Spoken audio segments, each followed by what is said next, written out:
നമസ്കാരം. Arnold Schwarzenegger ജീവിത വിജയത്തിൻ്റെ പര്യായം chapter 18 comedy role. Action hero ആയി ഹോളിവുഡിൽ എക്സ്റ്റാബ്ലിഷ് ചെയ്ത് കഴിഞ്ഞു. പക്ഷേ ആ സമയത്തൊരു ആഗ്രഹം മനസ്സിൽ വരികയാണ്. വെറും ഒരു ആക്ഷൻ ഹീറോയായി മാത്രം അറിയപ്പെടാതെ മറ്റ് തരം അഭിനയം, പ്രത്യേകിച്ച് കോമഡി ചെയ്യണം എന്നൊരാഗ്രഹം. പക്ഷേ അത്തരം റോളുകൾ അദ്ദേഹത്തെ കൊണ്ട് ചെയ്യിപ്പിക്കാൻ ആർക്കും താല്പര്യമില്ല. കാരണം അതുവരെ ചെയ്ത റോളുകളെല്ലാം തികച്ചും വ്യത്യസ്തമായ ആക്ഷൻ റോളുകളാണ്. കോനാനും ടെർമിനേറ്ററും പോലെയുള്ള ഹീറോ വേഷങ്ങൾ ചെയ്ത ഒരു വ്യക്തിയെ കോമഡി രംഗങ്ങളിൽ അഭിനയിപ്പിക്കാൻ ആർക്കും താല്പര്യമില്ല. ഇതിനൊക്കെ അർണോൾഡ് മനസ്സിലാക്കിയ മറ്റൊരു കാര്യമാണ്, ആക്ഷൻ സിനിമകൾ സമൂഹത്തിലെ ഒരു വലിയ വിഭാഗം കാണുന്നില്ല. കാരണം പലർക്കും വയലൻസ് ഇഷ്ടമല്ല. അതേസമയം കോമഡി അത് എല്ലാവർക്കും ഇഷ്ടമാണ്, എല്ലാവരും കാണും. അതുപോലെ പല പാർട്ടികളിലും ഡിന്നറുകളിലും ഒക്കെ പങ്കെടുക്കുമ്പോൾ അദ്ദേഹം മനസ്സിലാക്കിയിട്ടുണ്ട്, എപ്പോഴും അവിടെ കോമഡി പറയുന്നവരാണ് ഷൈൻ ചെയ്യുക, അവിടെ ആക്ഷൻ കാണിക്കാൻ പറ്റില്ലല്ലോ. ചില സന്ദർഭങ്ങളിൽ അദ്ദേഹവും ചില ജോക്കുകളൊക്കെ പറയും. അത് പലപ്പോഴും ജോക്കൊന്നും ഉദ്ദേശിച്ചായിരിക്കില്ല പറയുക, പക്ഷെ ആൾക്കാരെ ചിരിപ്പിക്കാനുള്ള ഒരു ഭാഗം അതിലുണ്ടാവും. അത്തരമൊരു സന്ദർഭം 1985 ടെർമിനേറ്ററിൻ്റെ വിജയത്തിന് ശേഷം അതിൻ്റെ നിർമ്മാതാവ് ഒരു ഡിന്നർ അറേഞ്ച് ചെയ്തു. സിനിമാ ഫീൽഡിലും ടി വി ഫീൽഡിലുള്ള ഒരുപാട് താരങ്ങൾ പങ്കെടുത്ത ഒരു ഡിന്നർ. അതിൽ യൂണിവേഴ്സൽ പിക്ചേഴ്സിൻ്റെ ചീഫ് മാർവിൻ, അദ്ദേഹം അഭിനേതാവ് അല്ലെങ്കിലും നല്ലൊരു കോമഡി പറയുന്ന ആളാണ്. കൂടാതെ അർണോൾഡിന് ആദ്യം ടി വി സീരിയലിൽ അഭിനയിപ്പിച്ച ലൂസിലെ ബോളും ഹസ്ബൻഡും ഉണ്ട്, അവരും നല്ലൊരു കൊമേഡിയനാണ്. അപ്പോൾ ഇവരെല്ലാവരും കൂടി ഇരിക്കുന്ന ടേബിളിൽ നിന്ന് എപ്പോഴും ചിരിയേക്കാം. അർണോൾഡ് തൊട്ടടുത്തുള്ള ടേബിളിൽ ഇരിപ്പുണ്ട്. പെട്ടെന്ന് മർവിൻ അർണോൾഡിനോട് ചോദിച്ചു, ഏയ് അർണോൾഡ്, ഒരു കോമഡി പറ. അർണോൾഡിനെ ഒന്ന് കളിയാക്കുക എന്നുള്ള ലക്ഷ്യമായിരുന്നു. ലൂസിലെ ബോൾ അദ്ദേഹത്തെ സപ്പോർട്ട് ചെയ്തു. അവൻ നല്ലപോലെ കോമഡി പറയുന്ന ആളാണ്, ഞങ്ങൾ പണ്ട് ഒരുമിച്ച് ടി വി സീരിയലിലൊക്കെ അഭിനയിച്ചിട്ടുണ്ട്, അപ്പോൾ എനിക്കറിയാം. വെറുതെ പറയാണ് അർണോൾഡിനെ ഒന്ന് സപ്പോർട്ട് ചെയ്യാൻ. പെട്ടെന്ന് അർണോൾഡ് പറഞ്ഞു, ബോഡി ബിൽഡിങ്ങിനെ ബേസ് ചെയ്തുകൊണ്ടുള്ള ഒരു ഡയലോഗാണ് പറഞ്ഞത്, എനിക്ക് വാമപ്പ് വേണം, അത് കഴിഞ്ഞേ പറ്റുള്ളൂ. അതവിടെ ഒരു കൂട്ടച്ചിരിക്ക് വകയൊരുക്കി. അത്തരം മറ്റൊരു രംഗമായിരുന്നു മരിയയുമായിട്ടുള്ള എൻഗേജ്മെൻറ്റ് പാർട്ടിയിലും സംഭവിച്ചത്. അതിൽ സംബന്ധിച്ചിരുന്ന ഒരു പ്രശസ്ത മാഗസിൻ എഡിറ്റർ കം പബ്ലിഷർ മർവിൻ ഷങ്കൻ എന്ന വ്യക്തിയും അദ്ദേഹത്തിൻ്റെ വൈഫ് റൂത്തും. മർവിൻ ഒരു ജോക്ക് പറഞ്ഞപ്പോൾ റൂത്ത് പറഞ്ഞു, ഓ ഇത് കേട്ട് കേട്ട് മടുത്തു, എത്ര തവണ ഇത് പറയുന്നത്. ഉടനെ അർണോൾഡ് പറഞ്ഞു, അതും ബോഡി ബിൽഡിങ്ങിനെ ബേസ് ചെയ്തുകൊണ്ടുള്ള ഒരു വാചകമായിരുന്നു, more reps make us stronger. കൂടുതൽ തവണ വെയിറ്റ് ഉയർത്തും തോറും നമ്മൾ ശക്തി കൂടുന്നു എന്നുള്ളത് ബോഡി ബിൽഡിങ്ങിൻ്റെ ഒരു റൂളാണ്. ഏതായാലും അങ്ങനെ ഒരു തമാശ പലതവണ പറയുന്ന ആ ഒരു സന്ദർഭത്തിൽ അർണോൾഡ് പറഞ്ഞ ആ വാചകം അവിടെ ഒരു കൂട്ടച്ചിരി തന്നെ ഉണ്ടാക്കി.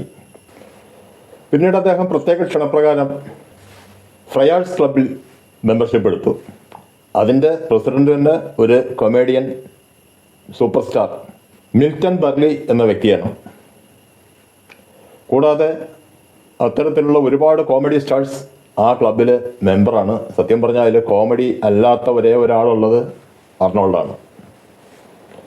അവിടെ വെച്ച് അദ്ദേഹം പരിചയപ്പെട്ട മറ്റൊരു കൊമേഡിയനാണ് ഡാൻഡി ഡേവിറ്റോ എന്ന ഒരു സിനിമാ നടൻ. ക്ലബിൻ്റെ പ്രസിഡന്റ് മെർലി പലപ്പോഴും അർണോൾഡിനോട് പറയുമായിരുന്നു, താങ്കളുടെ മുഖം ശരിക്കും ഒരു കോമഡി സ്റ്റാറിന് പറ്റിയ മുഖമാണ്, എപ്പോഴും ഒരു ഇന്നസെൻറ്റ് ലുക്ക് ഉണ്ട് താങ്കൾക്ക്. പിന്നെ മെർലി തന്നെ പലപ്പോഴും അദ്ദേഹത്തിന് എങ്ങനെ ഒരു ജോക്ക് നല്ല രീതിയിൽ പ്രസൻറ്റ് ചെയ്യാം എന്നുള്ള ക്ലാസ്സുകളൊക്കെ കൊടുക്കുമായിരുന്നു. ആ കാലഘട്ടത്തിലാണ് മാരേജിന് ശേഷം ഒരു ദിവസം മെറിയയും അർണോൾഡും ഒരു സ്കീയിങ് ക്ലബിൽ വെച്ച് ഇവാൻ റൈറ്റ്മാൻ എന്ന സിനിമാ സംവിധായകനെ പരിചയപ്പെടുന്നത്. അദ്ദേഹം പ്രധാനമായും കോമഡി സിനിമകൾ ചെയ്യുന്ന ആളാണ്.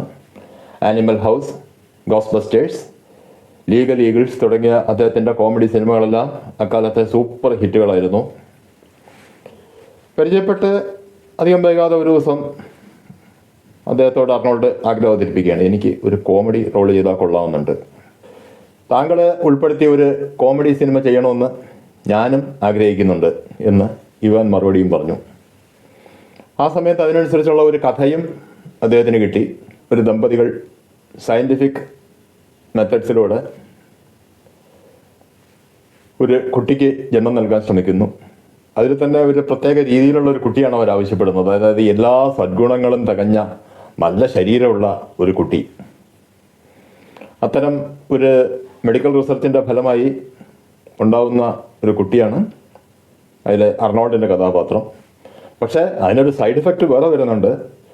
തീരെ സദ്ഗുണങ്ങളൊന്നും ഇല്ലാത്ത, നല്ല ശരീരവും ഇല്ലാത്ത ഒരു കുട്ടിയും കൂടി ഇരട്ടയായി പിറക്കുന്നു. ആ റോള് ഡാൻഡി ഡിവിറ്റോ എന്ന വ്യക്തിക്കും. അങ്ങനെ രസകരമായ രീതിയിൽ ആ കഥ പറയുന്ന സിനിമയാണ് ട്വിൻസ്. അപ്പോൾ പ്രശസ്തനായ ഒരു സംവിധായകൻ, 2 പ്രശസ്തരായ നടന്മാർ ടോം പൊള്ളക്കിനെ സമീപിക്കുകയാണ്. ടോം പൊള്ളക്ക് കുറെ കണക്കൊക്കെ കൊട്ടിയിട്ട് പറഞ്ഞു, 3 സൂപ്പർ സ്റ്റാർസ്, 2 സൂപ്പർ നടന്മാരും ഒരു സൂപ്പർ സംവിധായകനും, നിങ്ങളെ പ്രതിഫലം തന്ന് ഒരു സിനിമ ഉണ്ടാക്കി വിജയിപ്പിക്കുക എന്ന് പറയുന്നത് വളരെയധികം ബുദ്ധിമുട്ടാണ്. അതുകൊണ്ട് ഈ പരിപാടി നമുക്കിവിടെ ഡ്രോപ്പ് ചെയ്യാം. പക്ഷേ അത്തരം ഒരു സാഹചര്യം അവർ മുൻകൂട്ടി ആലോചിച്ചിരുന്നു. അവർ പറഞ്ഞു, ഞങ്ങൾക്കിതിന് പ്രതിഫലം വേണ്ട. ടോം ചോദിച്ചു, പ്രതിഫലം വേണ്ടേ? വേണ്ട. പകരം ഈ സിനിമ ലാഭം ഉണ്ടാക്കുകയാണെങ്കിൽ ആ ലാഭത്തിൻ്റെ 37% ഞങ്ങൾക്ക് കിട്ടണം. വീണ്ടും ടോം ഹോട്ടലും കഴിക്കലും ഒക്കെ നടത്തി അതിന് സമ്മതിച്ചു. 1988 ജനുവരിയിൽ ട്വിൻസിൻ്റെ ഷൂട്ടിംഗ് ആരംഭിക്കുകയാണ്. നല്ല രീതിയിൽ അതിലെ രംഗങ്ങളെല്ലാം ഷൂട്ട് ചെയ്ത് തീർക്കുന്നു. അർണോൾഡ് വളരെ ശാന്തനായ ഒരു കഥാപാത്രം, എന്നാൽ ശരീരശക്തി പലപ്പോഴും പുറത്തെടുക്കുന്നുണ്ട്. പക്ഷെ ആ സമയത്ത് മുഖത്ത് ഒരു ഇന്നസെൻറ്റ് ലുക്കായിരിക്കും. അർണോൾഡിൻ്റെ ഒരു ഇന്നസെൻസ് കാണിക്കുന്ന പല സീനുകളും അതിലുണ്ട്. അദ്ദേഹത്തിൻ്റെ ഒരു സൂട്ട് കേസ് പിടിച്ചു വാങ്ങിക്കാൻ ശ്രമിക്കുന്ന ഒരു അക്രമി അദ്ദേഹം കീഴ്പ്പെടുത്തുന്നു. കീഴ്പ്പെടുത്തിയ ശേഷം പക്ഷേ സാധാരണ ഒരു ആക്ഷൻ സിനിമയിൽ കാണിക്കുന്ന രീതിയിലല്ല. ആ അക്രമിക്ക് എന്തെങ്കിലും പറ്റിയോ എന്നാണ് അടുത്ത അന്വേഷണം. അതിൽ അദ്ദേഹം അവതരിപ്പിച്ച മറ്റൊരു രസകരമായ സീനാണ്, അത് അദ്ദേഹത്തിൻ്റെ തന്നെ ആവശ്യപ്രകാരം ഉള്ള സീനാണ്. സിൽവസ്റ്റർ സ്റ്റാലിൻ എന്ന അന്നത്തെ സൂപ്പർ സ്റ്റാറിൻ്റെ ഒരു മസ്കുലർ ബോഡിയിൽ നോക്കി സ്വന്തം കയ്യിൽ ഇങ്ങനെ തൊട്ട്, അയ്യോ അത്രയ്ക്കൊന്നും എൻ്റെ കയ്യില്ല എന്ന ഭാവത്തിൽ നടന്നു പോകുന്ന അർണോൾഡ്. അത് അന്ന് അമേരിക്കയിൽ ഒരു കൂട്ടച്ചിരി ഉയർത്തിയ രംഗമായിരുന്നു. കാരണം ഈ സിൽവസ്റ്റർ സ്റ്റാലിൻ വളരെ മുമ്പേ എസ്റ്റാബ്ലിഷ്ഡായ ഒരു ആക്ഷൻ ഹീറോ ആണ്. നമുക്കറിയാം അദ്ദേഹത്തിൻ്റെ ആദ്യകാല സിനിമകളിലൊന്നും അദ്ദേഹം ഇത്തരം ഒരു മസ്കുലർ ബോഡി ആയിരുന്നില്ല. പക്ഷെ പിന്നീട് അർണോൾഡ് ഒരു ആക്ഷൻ ഹീറോ ആയി ഉയർന്നപ്പോൾ സ്റ്റാലിൻ കൂടുതൽ മസ്കുലർ ആക്കാൻ ശ്രമിച്ചു ബോഡി. അതിന് പറ്റിയൊരു ഗുരുവിനെയും കണ്ടെത്തി, അർണോൾഡിൻ്റെ ട്രെയിനിങ് പാർട്ട്ണറും സിൻസിയർ ഫ്രണ്ടുമായ ഫ്രാങ്കോ കൊളുംബ്. അങ്ങനെ ഫ്രാങ്കോ കൊളുംബിൻ്റെ ശിക്ഷണത്തിൽ വെയ്റ്റ് ട്രെയിനിങ്ങും മറ്റ് എക്സസൈസുകളൊക്കെ ചെയ്താണ് സിൽവസ്റ്റർ സ്റ്റാലിൻ ഈ മസ്കുലർ ബോഡിയിലേക്ക് വരുന്നത്. അപ്പം അത്തരം ഒരു മസ്കുലർ ബോഡി പക്ഷേ ഒരിക്കലും അർണോൾഡിൻ്റെ ലെവലിലേക്ക് വരില്ല. കാരണം രണ്ടാളുടെയും ശരീര പ്രകൃതി തന്നെ 2 രീതിയിലാണ്. അർണോൾഡ് ശരിക്കും ലോകം കണ്ട ഏറ്റവും നല്ല ബോഡി ബിൽഡറാണ്. അപ്പോൾ സ്റ്റാലിൻ്റെ ആ ഒരു ശ്രമത്തെ കളിയാക്കുന്ന രീതിയിലുള്ള ഒരു സീനായിരുന്നു അത്. എന്തായാലും അതൊക്കെ വളരെയധികം ജനങ്ങളെ ചിരിപ്പിച്ച സീനുകളായിരുന്നു. ഷൂട്ടിംഗ് നടന്നുകൊണ്ടിരിക്കുന്നതിനിടയിൽ 1988 ഫെബ്രുവരിയിൽ അർണോൾഡിനെ ലണ്ടനിൽ നിന്നൊരു സുഹൃത്ത് വിളിക്കുന്നു. അവിടെ പബ്ലിഷ് ചെയ്യുന്ന, അവിടെ നിന്നല്ല ഇൻ്റർനാഷണലി പബ്ലിഷ് ചെയ്യുന്ന ഒരു English paper, news of the world എന്നാണ് അതിൻ്റെ പേര്. അതിൽ മെയിൻ ഹെഡിങ് അന്നേ ദിവസം ഹോളിവുഡ് സ്റ്റാർസ് നാസി സീക്രട്സ് എന്നായിരുന്നു. ഉദ്ദേശിക്കുന്ന അർണോൾഡിനെയാണ്. അർണോൾഡ് കുട്ടിക്കാലം മുതൽ ഹിറ്റ്ലറുടെ ഒരു ആരാധകനായിരുന്നു, നാസി പാർട്ടിയായിട്ട് ബന്ധമുള്ള ആളായിരുന്നു തുടങ്ങിയ രീതിയിലുള്ള ചില ന്യൂസാണ് അതിൽ പറഞ്ഞിരിക്കുന്നത്. അതുകൂടാതെ അർണോൾഡിൻ്റെ പിതാവ് ഗുസ്റ്റഫ് ഷ്വാർസ്നെഗർ നാസി പാർട്ടിയിലെ മെമ്പറായിരുന്നു. അദ്ദേഹം ഒരുപാട് യുദ്ധ കുറ്റകൃത്യങ്ങൾ ജ്യൂസിനെതിരെ ചെയ്ത ആളാണ് എന്നുള്ള രീതിയിലുള്ള ഒരു ന്യൂസാണത്. അർണോൾഡ് ഉടനെ തന്നെ TV ഫീൽഡിലുള്ള അദ്ദേഹത്തിൻ്റെ ചില സുഹൃത്തുക്കളെയൊക്കെ ബന്ധപ്പെട്ട് ആ ഒരു പേപ്പറിൻ്റെ ഫോട്ടോ അവിടെ നിന്ന് എത്തിച്ചു. ഇന്നത്തെ പോലെ വാട്സാപ്പ് വഴി പോകുന്ന കാലമല്ല. എല്ലാം വായിച്ചു നോക്കി അദ്ദേഹം അദ്ദേഹത്തിൻ്റെ കാര്യം അദ്ദേഹത്തിന് ഉറപ്പാണ്, അദ്ദേഹം ഒരിക്കലും അങ്ങനെയൊന്നും ആയിരുന്നില്ല. പക്ഷെ പിതാവിൻ്റെ കാര്യം, രണ്ടാം ലോക മഹായുദ്ധത്തിൽ മിലിറ്ററിയിൽ വർക്ക് ചെയ്തിരുന്നു എന്നുള്ളതിൽ കവിഞ്ഞൊന്നും അർണോൾഡിനും അറിയില്ല, കൂടുതലൊന്നും സംസാരിക്കുന്ന ആളായിരുന്നില്ല. അതുകൊണ്ട് അദ്ദേഹത്തിൻ്റെ സുഹൃത്ത് റാബി മാർവിൻ എന്ന വ്യക്തിയെ കോണ്ടാക്ട് ചെയ്തു. ഈ റാബി മാർവിൻ അമേരിക്കയിൽ പ്രവർത്തിക്കുന്ന സൈമൺ വീസന്താൽ സെൻറ്ററിൻ്റെ ചീഫാണ്. സൈമൺ വീസന്താൽ സെൻറ്റർ എന്ന് പറഞ്ഞാൽ ലോകം മുഴുവൻ രണ്ടാം ലോക മഹായുദ്ധത്തിൽ പരിക്കേൽക്കുകയോ കൊല്ലപ്പെടുകയോ ചെയ്ത ജൂതന്മാരുടെയും അവരുടെ ബന്ധുക്കളുടെയും എല്ലാം നന്മയ്ക്ക് വേണ്ടി പ്രവർത്തിക്കുന്ന ഒരു സംഘടനയാണ് ഈ സൈമൺ വീസന്താൽ എന്ന് പറയുന്ന വ്യക്തി. അദ്ദേഹം ജർമ്മൻ കോൺസെൻട്രേഷൻ ക്യാമ്പിൽ മരണത്തെ മുഖാമുഖം കണ്ട വ്യക്തിയാണ്. തക്ക സമയത്ത് ബ്രിട്ടീഷ് ആർമി ജർമ്മനിയെ തോൽപ്പിച്ചതുകൊണ്ട് മാത്രം മരിക്കാതെ രക്ഷപ്പെട്ട ഒരു വ്യക്തി. അദ്ദേഹം അതിനുശേഷം സ്ഥാപിച്ച സംഘടനയാണത്. വിയന്നയിലാണ് അതിൻ്റെ ഹെഡ്ക്വാർട്ടേഴ്സ്. വിവരങ്ങളെല്ലാം അറിഞ്ഞ മെർവിൻ നേരെ സൈമൺ വീസന്താലിനെ തന്നെ ബന്ധപ്പെട്ടു. അവിടുന്ന് സൈമൺ വീസന്താൽ അർണോൾഡിനെ നേരിട്ട് വിളിച്ചു, സംസാരിച്ചു. എന്നിട്ട് പറഞ്ഞു, 2 ആഴ്ചക്കകം ഒരു കൃത്യമായ അന്വേഷണം നടത്തി ഞാൻ താങ്കൾക്ക് വിവരം തരാം. 2 ആഴ്ച കഴിഞ്ഞപ്പോഴേക്കും സൈമൺ വീണ്ടും അർണോൾഡിനെ വിളിച്ചു. എന്നിട്ട് പറഞ്ഞു, താങ്കളുടെ അച്ഛൻ ഓസ്ട്രിയൻ ആർമിയിലായിരുന്ന കാലത്ത് നാസി പാർട്ടി കാർഡ് കൈവശം വച്ചിരുന്നു. പക്ഷേ അത് അന്നത്തെ അവിടുത്തെ ഒരു നിയമമാണ്. കാരണം ജർമ്മനിയുടെ കീഴിലാണെന്ന് ഓസ്ട്രിയ. ജർമ്മനി ഭരിക്കുന്ന നാസി പാർട്ടിയുടെ കാർഡ് എടുക്കണമെന്ന് അവരാവശ്യപ്പെട്ടാൽ ചെയ്യേ പറ്റുള്ളൂ, വേറെ വഴിയൊന്നുമില്ല. ഇപ്പം നമ്മുടെ നാട്ടിൽ തന്നെ നമുക്കറിയാമല്ലോ, ചില യൂണിവേഴ്സിറ്റികളിലും കോളേജിലും ഒക്കെ പഠിക്കണമെങ്കിൽ ഒരു പ്രത്യേക രാഷ്ട്രീയ പാർട്ടിയുടെ ആളായേ പറ്റൂ, ഇല്ലെങ്കിൽ അവിടെ നിൽക്കക്കള്ളിയില്ല. അത്രയും ഏകാധിപത്യം ആണല്ലോ അന്ന് നാസികൾ അവിടെ ചെയ്തിരുന്നത്. അതുകൊണ്ട് അദ്ദേഹം ഒരു പാർട്ടി കാർഡ് ഹോൾഡറായിരുന്നു, പക്ഷെ ഒരിക്കലും ഒരു യുദ്ധ കുറ്റകൃത്യത്തിലും ഏർപ്പെട്ടിട്ടില്ല. മാത്രമല്ല അദ്ദേഹത്തിന് സ്വന്തമായി അത്തരം തീരുമാനങ്ങൾ എടുക്കാനുള്ള ഒരു പൊസിഷൻ ആയിരുന്നില്ല. കാരണം അദ്ദേഹം വെറും ഒരു സർജൻ്റ് ആയിരുന്നു. മേലുദ്യോഗസ്ഥന്മാരുടെ നിർദ്ദേശമില്ലാതെ അദ്ദേഹത്തിന് യാതൊന്നും ചെയ്യാൻ പറ്റുന്ന ഒരു സ്ഥാനമായിരുന്നില്ല എന്നുള്ള ഒരു മറുപടി സൈമൺ അർണോൾഡിന് കൊടുത്തു. അതൊരു ലെറ്ററാക്കി അങ്ങോട്ട് അയക്കുകയും ചെയ്തു. അതോടെ അർണോൾഡ് നിയമ നടപടിയിലേക്ക് കടന്നു. പത്രത്തിൻ്റെ ചീഫിനെതിരെ വക്കീൽ നോട്ടീസ് അയച്ചു. അത് കഴിഞ്ഞ് കോടതിയിൽ കേസ് ഫയൽ ചെയ്തു. കോടതിയിൽ പ്രധാന തെളിവായിട്ട് സ്വീകരിച്ചത് സൈമൺ വീസന്താലിൻ്റെ ആ ലെറ്ററായിരുന്നു. കേസ് തോൽക്കും എന്നുള്ള ഘട്ടം വന്നപ്പോൾ പത്രം കോംപ്രമൈസിന് തയ്യാറായി. വലിയൊരു കോമ്പൻസേഷൻ അർണോൾഡിന് കൊടുത്തു. അർണോൾഡ് അത് നമ്മൾ നേരത്തെ മനസ്സിലാക്കിയ സ്പെഷ്യൽ ഒളിമ്പിക്സ്, വികലാംഗർക്കുള്ള ഒളിമ്പിക്സ്, അത് ആ സമയത്ത് ബ്രിട്ടനിൽ നടക്കാൻ പോവുകയാണ്. അതിലേക്ക് സംഭാവന. 1988 ഈസ്റ്ററിന് മുൻപായി ട്വിൻസിൻ്റെ ഷൂട്ടിംഗ് കഴിഞ്ഞു. ആ സമയത്ത് വൈസ് പ്രസിഡന്റ് ജോർജ് ബുഷ് അർണോൾഡിനെ ഒരു ദിവസം വിളിച്ചു. വീണ്ടും പ്രസിഡന്റ് ഇലക്ഷൻ വരുന്ന സമയമാണ്. റൊണാൾഡ് റീഗൻ 2 ടൈം ഭരിച്ചു കഴിഞ്ഞു. അദ്ദേഹത്തിൻ്റെ പിൻഗാമിയായി പ്രസിഡന്റ് ഇലക്ഷൻ മത്സരിക്കുകയാണ് ജോർജ് ബുഷ്. റിപ്പബ്ലിക്കൻ പാർട്ടിയിൽ തന്നെ പ്രൈമറി ഇലക്ഷനിൽ അദ്ദേഹത്തിന് 2 എതിരാളികളുണ്ട്.